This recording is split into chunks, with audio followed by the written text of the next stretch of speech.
Igreja? Feliz sábado! Está fraco ainda. Feliz sábado! Feliz sábado! Amém. Agora sim, então, feliz sábado. Quantos estão felizes por estar na casa do Senhor? Diga amém! Amém! Amém, que assim seja.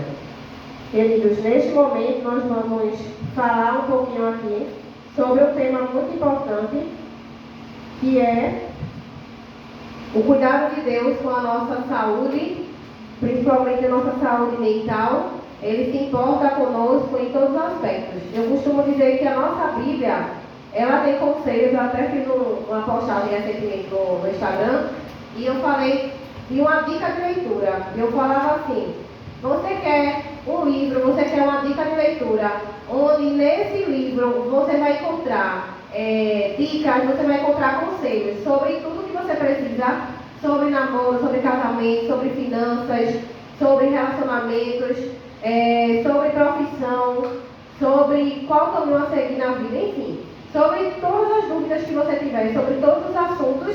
Esse livro ele traz conselhos para você. E esse livro era, eu falava, né? A Bíblia, e mostrava a Bíblia. A gente costuma dizer que quando a gente compra, por exemplo, um celular, um eletrodoméstico, um eletroeletrônico, ele sempre vem com um manual, é verdade? Às vezes a gente já sabe usar aquele equipamento e a gente pega o manual e guarda. Mas qualquer dúvida que a gente tenha sobre aquele equipamento, seja na nossa profissão, seja algum equipamento que a gente usa em casa, um eletrodoméstico mesmo, a gente vai naquele manual e vai dar aquela olhadinha. Apareceu tal mensagem na televisão.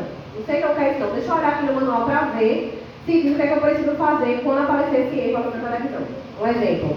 Então a gente costuma falar que muitas vezes a gente tem aí esquecido do nosso principal manual de vida, que é a Bíblia, a palavra do Senhor. E neste manual a gente também encontra versos, mensagens, exemplos de pessoas também que Deus atuou na saúde mental dessas pessoas, e que mesmo elas estando com Deus, mesmo elas estando na presença do Senhor, elas também tiveram dificuldades psicológicas, mentais, e que Deus também esteve ali a todo momento dando esse suporte e trazendo depois esse alívio e essa cura. Então a gente vai falar um pouquinho sobre esse assunto hoje, mas antes de começar a falar sobre, eu queria dar alguns recadinhos para vocês. Para aqueles que me conhecem, eu sou Jeane, como o irmão já apresentou, sou da igreja, atualmente estou atuando na igreja de Jatobá, estou auxiliando lá na igreja de Jatobá, mas sempre fiz parte da igreja de Bairro Novo, e atualmente, há alguns anos, estou no Distrital de Saúde.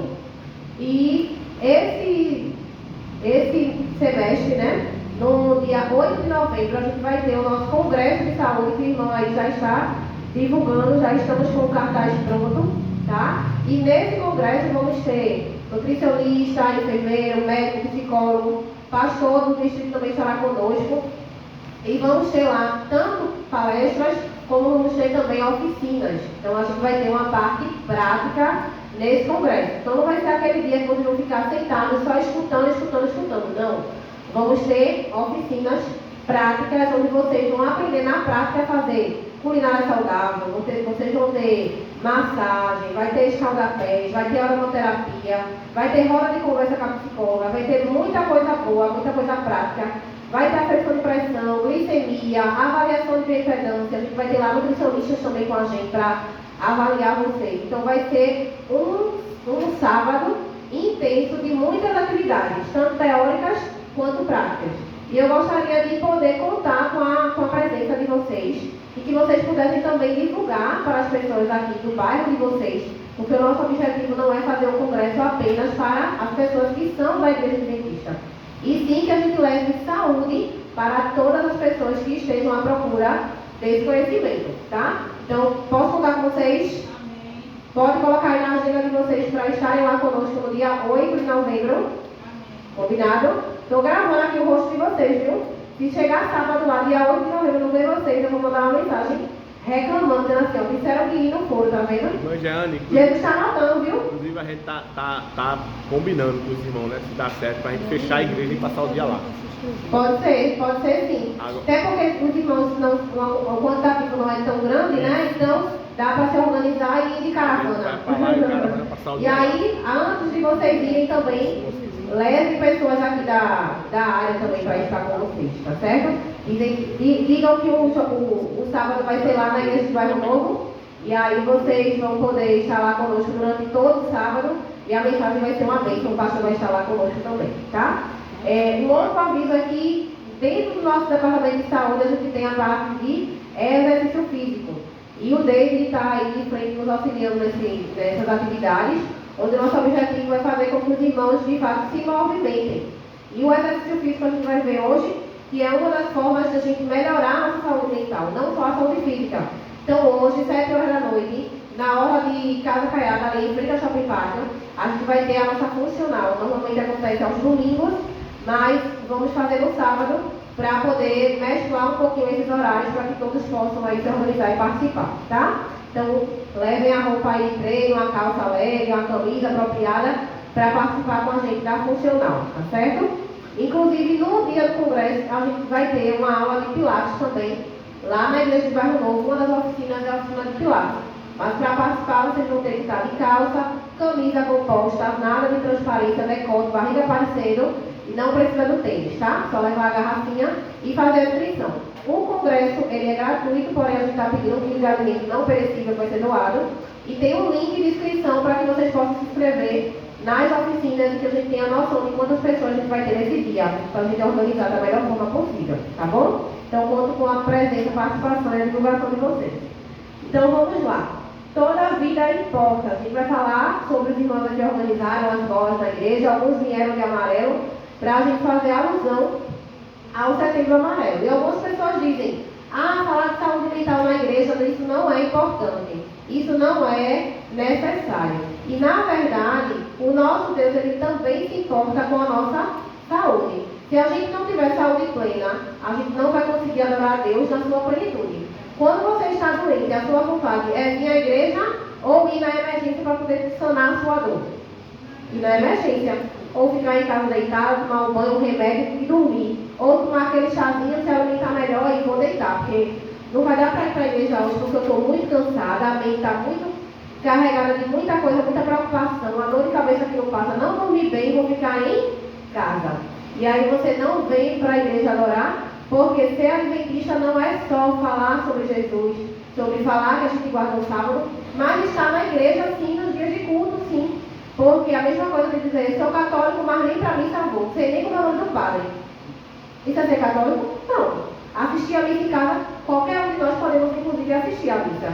Mas dizer que é adventista e não vir para a igreja, está sendo pela metade, não é verdade? A gente precisa dessa comunhão, e eu costumo dizer que até na Bíblia, Deus, ele nos sábados, ele estava onde? Na sinagoga. Se Deus, que é o dono todo-poderoso, que sabe tudo que a gente precisa conhecer, ele poderia muito bem passar o sábado em casa, estudando a Bíblia, a palavra dele em casa, porque ele sabe que está indo para a igreja. Ele já sabe de tudo, não tem mais nada para aprender. Mas ele ia para a igreja para dar exemplo a seus pais, a todos seus familiares e a todos aqueles que o seguiam. Então, se ele deu o exemplo, por que nós não faremos o mesmo, não é verdade? Então, pode passar. Então, a origem do Setembro Amarelo. Quando a gente fala de Setembro Amarelo, que as escolas, as empresas, as igrejas falam sobre isso. Por que falar sobre isso e como se originou? Por que essa cor? Como foi que isso surgiu? Eu costumo dizer que sempre quando a gente vai conhecer algo novo, a gente precisa conhecer a origem daquilo ali, a causa. Por que aquilo ali apareceu na nossa vida? E justamente o Setembro Amarelo também existe uma origem. E essa origem ela foi nos Estados Unidos, através da história de um jovem chamado Mickey M. Esse jovem, ele teve problemas psíquicos, ele se suicidou e ele tinha um carro na cor amarela. E antes dele morrer, antes dele se suicidar, ele tirar sua própria vida, ele deixou mensagens, lembretes, alguns avisos para seus pais. E nesses avisos, nesses lembretes, ele dizia que queria que seus pais eles pudessem propagar a mensagem de saúde mental para as pessoas, que eles pudessem ajudar outras pessoas a não tirarem sua vida, assim como ele o fez, e que esse ia ser o legado para os seus pais. Falar de saúde mental, da prevenção do suicídio para outras pessoas. E que eles deveriam utilizar a corzinha amarela para fazer a menção a esse tema. E como o carro dele era na cor amarela, que era um carro que ele gostava muito, que ele tinha muito zelo por esse carro, esse jovem que faleceu, que tirou sua vida, então eles tiveram essa ideia de colocar, né, de fato, essa cor como sendo menção a essa campanha de prevenção ao suicídio, que aqui no Brasil começou a ser falada, pensada em 2014, mas a primeira campanha oficial nacional foi no ano de 2015, ou seja, estamos em 2025. Estamos, ou seja, com 10 anos oficial de campanha do Setembro Amarelo. A gente tem dentro da Igreja Adventista uma campanha que é o Quebrando o Silêncio, já fez mais de 10 anos. É uma campanha que fala sobre a questão da violência contra mulheres, crianças, idosos. Esse ano, inclusive, eu preguei na Igreja de Paulista, e esse ano foi sobre a violência digital. Então, todo ano tem um tema importante, e não é diferente em relação ao Setembro Amarelo. Eu sempre costumo dizer que esse é um tema que a gente não pode deixar de falar, não apenas no mês de setembro, mas durante todo o ano. A nossa preocupação com a nossa mente, ela precisa ser diária, porque a todo momento a gente é impactado com alguma notícia, com alguma crítica, com alguma notícia triste, na verdade, com a perda de um familiar, e isso aos poucos vai nos abalando psicologicamente se a gente não tiver o cuidado e a atenção necessária. Então, pode passar. Então, a Organização Mundial da Saúde, ela define saúde mental como um estado de bem-estar que permite às pessoas desenvolverem suas habilidades pessoais e contribuir para a sociedade. Ou seja, a pessoa que ela está bem psicologicamente, ela é capaz de fazer suas atividades, de trabalhar, de estudar, de colaborar com a sociedade de forma positiva e fazer com que isso reverta em bons frutos. Mas quando a pessoa não está bem psicologicamente, ela vai conseguir trabalhar, estudar, cuidar da família, cuidar dos filhos, vai conseguir? Não. Ela vai ser mais um sofrimento, e eu costumo dizer que quando tem alguém que está doente psicologicamente naquela casa, toda aquela família, ela adoece, não é verdade? O esposo, o filho, o vizinho, a mãe, o pai vai ficar preocupado com aquela pessoa, e aquela preocupação, aquela doença de uma pessoa, ela vai sendo proliferada para toda a família. Toda a família vai adoecendo, vai ficando triste, vai ficando preocupado, não vai conseguindo fazer suas atividades de forma normal, porque está preocupado com aquele ser humano que está adoecido. Então, eu costumo dizer que a doença de um termina sendo a doença de vários outros, não é verdade? Então, por isso a gente precisa se preocupar. Pode passar. E aí a gente tem aqui alguns versos que eu gostaria que os irmãos se dividissem e que a gente pudesse ler, para que vocês possam confirmar aquilo que eu falei no início, que na Bíblia a gente também tem versos que falam sobre saúde e que falam sobre saúde mental. O primeiro verso ali está em Romanos 12:2. A irmã que pode abrir? Romanos 12:2. Irmão de Vanildo fica com Provérbios 4:23. A gente tem agora, vamos colocar a irmã Messias com Mateus 6:34. A irmã Adriana vai ficar com João 6:63. Certo? Isso, vou repetir. A irmã vai ficar com Romanos 12:2. Irmão Givanildo, Provérbios 4:23. Irmão Messias, Mateus 6:34. E irmã Adriana, João 6:63. Vamos para o primeiro. Irmã já viu? Pode ler, viu? Romanos, capítulo 12, verso 2. O que é que nos diz lá? E não vos conformei com este século, mas transformai-vos pela inovação da vossa mente, para que experimenteis qual seja a boa e agradável e perfeita vontade de Deus. Amém. Ele diz aí nesse verso que não é para nós nos conformarmos com as coisas desse mundo. Algumas pessoas acham que ter depressão, ter ansiedade é normal. Não é normal. Pode ser comum pelo fato de estarmos tendo esse aumento de casos no século XXI, principalmente depois da era da tecnologia. Pode ser comum, mas não é normal e nem é um sonho de Deus para a sua vida. Se está acontecendo com você ou com alguém que você ama, que você conhece, saiba que não é isso que Deus quer e que existe tratamento, existe cura e que a gente precisa procurar meios para sair dessa situação. E na Bíblia diz, aí a irmã bem leu, que fala que a gente precisa renovar a nossa mente, para que nós possamos conhecer qual é a boa, perfeita e agradável vontade de Deus. Então, nem sempre aquilo que nós estamos vivendo está sendo de fato aquele sonho que Deus sonhou para a gente. Mas para que a gente possa chegar nesse nível de viver o sonho de Deus para a nossa vida, a gente precisa renovar a nossa mente. Não é verdade? O irmão Givanildo pode ler. Acima de tudo, guarde o seu coração, pois dele depende toda a sua vida. Amém. A gente precisa cuidar, a gente costuma dizer que mente e coração andam juntos, né? No nosso coração a gente não tem nenhum sentimento. Todos os nossos sentimentos, eles vêm da nossa mente. Mas, ludicamente, até quando a gente conta história para as crianças, a gente costuma dizer, né? Cuidado com o seu coração, cuidado com os seus pensamentos, aquilo que vê, por onde anda, o que fala, não é? Porque tudo isso, tudo que vai para a nossa mente, nosso coração, vai influenciar nas nossas ações. Não é verdade? Pode ler, irmão Messias, Mateus 6:34. Porta de novo, que no dia da manhã, todos o amanhã trarão seus próprios cuidados, e basta o dia do seu próprio mal. Basta ao seu dia o seu próprio mal. Esse verso ele fala exclusivamente que a gente não deve se preocupar com o dia de amanhã, com o que a gente vai vestir, com o que a gente vai comer, quando é que a gente vai se formar, quando é que a gente vai casar, quando é que a gente vai ter filho, quando é que Deus vai voltar. Nada disso a gente precisa se preocupar. A gente precisa se preocupar com o hoje. Porque o hoje é um presente divino. E se a gente não viver bem o hoje, a gente não vai chegar nem no amanhã. Eu estou me preocupando com o amanhã se eu não estou nem cuidando do hoje. Se eu não me alimentar hoje, eu não chego nem até amanhã. Não é verdade? Então eu preciso cuidar do hoje. E isso diz para que a gente não andeis o quê? Ansiosos.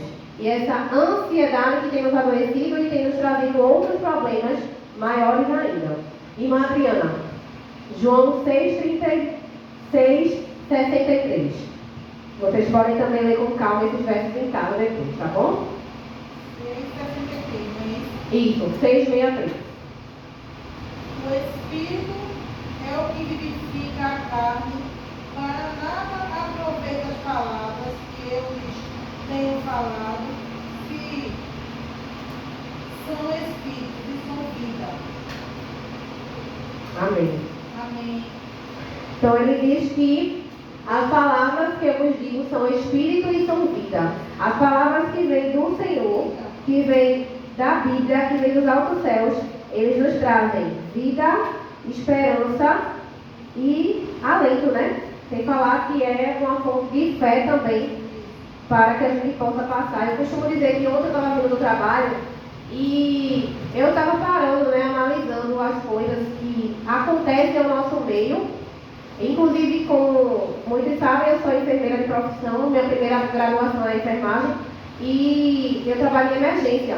Inclusive, ontem, na verdade, quase todos os plantões atendemos pessoas que tentam tirar sua própria vida, que estão passando por algum problema psíquico, que perderam algum ente querido, que estão cheios de dívidas, que estão cheios de ansiedade, de pensamentos do futuro e, consequentemente, não conseguem viver bem o presente, não conseguem ser gratos por aquilo que já têm e aí tentam tirar sua própria vida.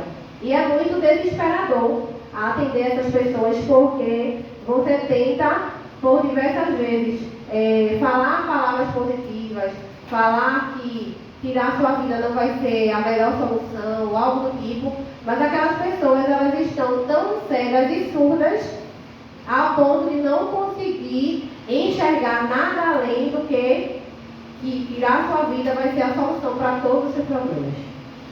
E é muito triste a gente ver pessoas chegando a esse ponto, a querer tirar sua própria vida, sendo que Deus tem tantos sonhos para aquela vida, né? Sonhou tantas coisas boas, e aí eu fico me perguntando, como é que Deus fica numa hora dessa, né? Como é que deve estar aí o coração do Senhor, a mente dele, pensando que, nossa, fiz tanto por essa pessoa e por alguns poucos problemas ela quer simplesmente acabar com a sua vida. Mas eu ainda tenho tanto para ela viver, tenho tantos sonhos para ela realizar, e ela acha que esse problema aqui é o fim de tudo. E é muito difícil, mas a gente precisa estar ali como um apoio E o nosso objetivo é que a gente não chegue nesse ponto e que a gente cada vez mais veja menos pessoas chegando a uma situação dessa. Na verdade, que é muito difícil passar por isso. Pode passar. O coração alegre é bom remédio, mas o espírito abatido ele faz secar os ossos. Então a alegria do Senhor ele precisa ser a nossa força diária. E eu costumo dizer que uma pessoa que ela é cristã, ela tem um remédio a mais para cuidar da sua mente, que é a fé, a esperança que dias melhores virão. E eu costumo dizer que apesar dos dias difíceis que ainda iremos enfrentar com a volta de Cristo, com tudo que ainda está por vir, nós precisamos ficar cada dia mais fortes, porque a vida ela vai se tornar cada dia mais difícil. E se você não se tornar cada dia mais forte, você infelizmente vai ser alcançado por uma situação como pensar que acabar com a sua vida vai ser a melhor solução para os seus problemas. E sabemos que não é. Mas naquele momento de angústia, de desespero, aquilo ali pode passar pela sua mente. E misericórdia se isso estiver acontecendo ou que já aconteceu. Mas que possamos pensar em todas as coisas que vamos falar aqui, para que a gente não passe por isso novamente. Ou se você nunca passou, que você, até a volta de Cristo, não passe por essa situação. Amém. Vamos passar? Pode passar o slide. E a gente tem aí na Bíblia um exemplo do Elias, do profeta do Senhor. E muitas pessoas falam que esse negócio de depressão, ansiedade é porque saiu da igreja, é porque desobedeceu aos pais, é porque não acredita em Deus, é porque isso, é porque aquilo. E sempre queremos julgar a vida do outro. E quando a gente está na era da tecnologia, esse julgar se torna cada dia mais fácil. Você já pensou quando você posta uma foto lá na rede social? Quantas pessoas estão ali ou quando você vê uma notícia no jornal? Daquela notícia, quantas pessoas vão julgar aquilo que aconteceu de forma positiva, negativa e tanto dos comentários, tanto das brigas, tanto das taquicardias, tanto dos problemas de ansiedade que são gerados só com aqueles comentários naquela publicação, porque hoje em dia é muito fácil as pessoas abrirem a boca para criticar e julgar o que está acontecendo na vida do outro, mas não sabe o que está passando na vida dela, não é verdade? E muitas vezes a gente tem mais pessoas para julgar do que para ajudar, para apoiar, não é verdade? Então Elias foi um exemplo que passou por a Bíblia não diz exatamente o nome, né, depressão, ansiedade, mas diz que ele teve uma tristeza profunda. Está ali a história dele em 1 Reis, capítulo 19, e fala que ele teve uma tristeza muito grande, que ele estava sendo perseguido. Vamos olhar a história aqui? 1 Reis, e aí 1 Reis capítulo 19, e aí com essa perseguição aqui, através de Jezabel, ele começou a se esconder, né? Então diz assim, ó, Elias no monte Horebe. Acabe contou a Jezabel tudo que Elias havia feito e como havia matado todos os profetas da espada. Então Jezabel mandou um mensageiro a Elias para dizer-lhe que os deuses me castiguem se amanhã, a estas horas,